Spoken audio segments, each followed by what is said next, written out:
Tom Goslanski here with you, Levack and Goz, 104.5 The Team and 104.5theteam.com. We're joined by Randy Grimes and Lydia Grimes, former Tampa Bay Buccaneer. That's right, my own Bucks from upstate New York. He's here with us. And are you here? Are you a creamsicle fan or the new? I'm the new school guy. Oh, really? I'm a little too young to be the creamsicle guy. But does that get you kind of excited when they do the throwbacks? Oh, absolutely. I got like the throwback hat. I'm trying to get a throwback jersey. And I was telling you guys a little bit off the air that now with one of my former teammates on the team, Ali Marpet, playing offensive line in Division III upstate New York guy, I'm loving the Bucks even more. And this is your hometown, by the way. This is Texas. Houston is, right? Last time we had a Super Bowl here was Super Bowl 38, which was, if I'm asked, 13 years ago. And who played in that? It was the Panthers and the Patriots. That's right. Wait, I know it was the Patriots. I think it was Panthers, I've been doing my homework a little bit. Good. So, what's it like now, 13 years later, your hometown hosts another Super Bowl? What's changed in this area in the last 13 years? Oh my gosh. Well, you know, I haven't lived here in a while. I've been living in West Palm Beach, Florida,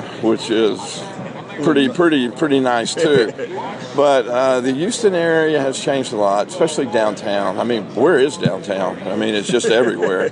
And I think they're ready for this game. They've been talking about it for a long time. I know that we drove around a little bit in the area, and it looks great. There's a lot of new structures and facilities. They're excited. This is going to be a big deal. My first time here in Houston. I'm just noticing this building's massive. My co-host who's been in San Francisco, and he did another Super Bowl in Phoenix. He said Houston's the most ready city he's seen so far for a Super Bowl. Oh, that's good to know. That's pretty exciting stuff. Yeah, for sure. Now let's talk about your former team, the Tampa Bay Buccaneers. Pretty good season, 9-7 on their way back. Good quarterback in Jameis Winston. What do you see from the Buccaneers this year? I love him. He's I'm a big fan. And I wasn't at first because I wasn't sure what we were getting coming out of college, and that's why I'm not a personnel director, because obviously I didn't see that coming. But this kid he's the perfect fit for Florida. He's the perfect fit for Tampa.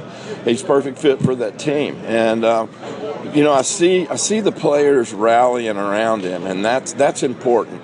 Somebody was asking me something about the Patriots, and Tom Brady is the kind of guy that makes people rally around him, especially in the huddle. And those 10 other guys, they got to believe in that guy that's running the show. So that's what you get with Winston, and that's going to make all the difference in the world. And you, as a former offensive lineman, you know what the chemistry up front is like for the Tampa Bay Buccaneers. Of course, my co-host is going to rag on me a bit, but you have a Division III guy on your team from upstate New York, Ali Marpet. What's it like to keep that same group of guys up front together and try to build year after year of having that same 5 tackles, guards, and center together for years to come? Well, it's different now, but it definitely was easier to do back when I played because there was no free agency. We couldn't move around. Everything that we went on strike in '87 and missed those 7 game checks, that was about free agency, and the guys are reaping the benefits now for it. But now it's different. Guys, you get used to playing with somebody, and you learn their instincts and what they're most likely to do.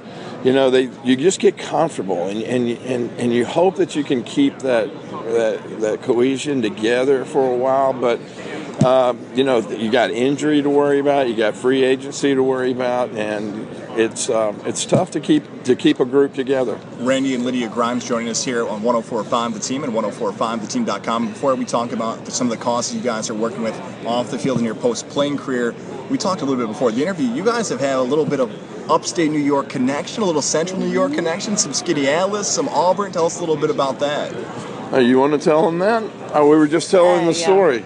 Well, our son is working in Tanzania with One Acre Fund. And, who was a Texas A&M graduate. Yes, he's a Texan, went to A&M and majored in horticulture. He's helping farmers in Tanzania, and along came a New York girl from Auburn, and she works there for One Acre Fund, and they met, and they were married in September.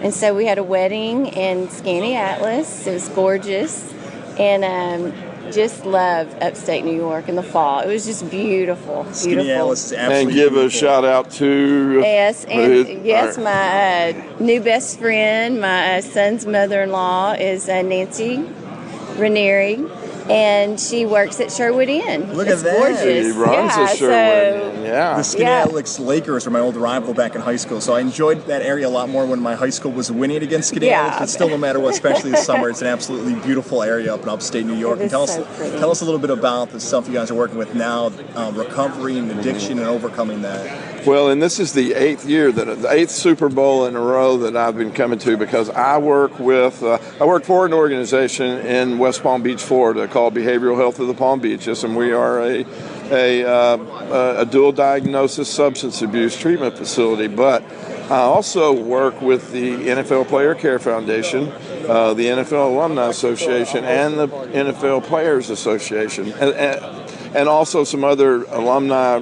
organizations from Major League Baseball. But what we do is we help retired guys who are struggling with substance abuse issues, and we help them get over that and deal with the underlying issues that make me, who all of us, because I have my own story, but make us do what we do. And, we know that the addiction is just a symptom of a serious underlying issue that hadn't been dealt with. And Lydia is here with me because she's seen it from the family point of view. She's suffered all the pain that addiction causes. She's lived in that wake of destruction that I've caused, that addiction has caused. And we know that when families get well, addicts get well. So, we're here talking to families about codependency, about enabling, because all that has to stop. And when families start learning how to set healthy boundaries and healthy consequences for this behavior, then the addict gets well. And we also want guys to know that are out there suffering in silence, because I know I did for years, that there are resources available. There is the Player Care Foundation. There is, and believe it or not, you would think that guys would know everything that's available to them, right, but they don't. We leave the game and we start isolating for whatever reason, and we don't know that there are resources out there that will help you through this, whether you have injuries, whether you have substance abuse, whether you're having financial issues. There's resources available. And if you want to learn more about it in the Capital Region, make sure to visit bhpalmbeach.com and also facebook.com/athletesinrecovery. Lydia and Randy Grimes, thank you so much for spending some time with us here in upstate New York, and enjoy the rest of the week here in Houston. Thanks for having us. Thank you.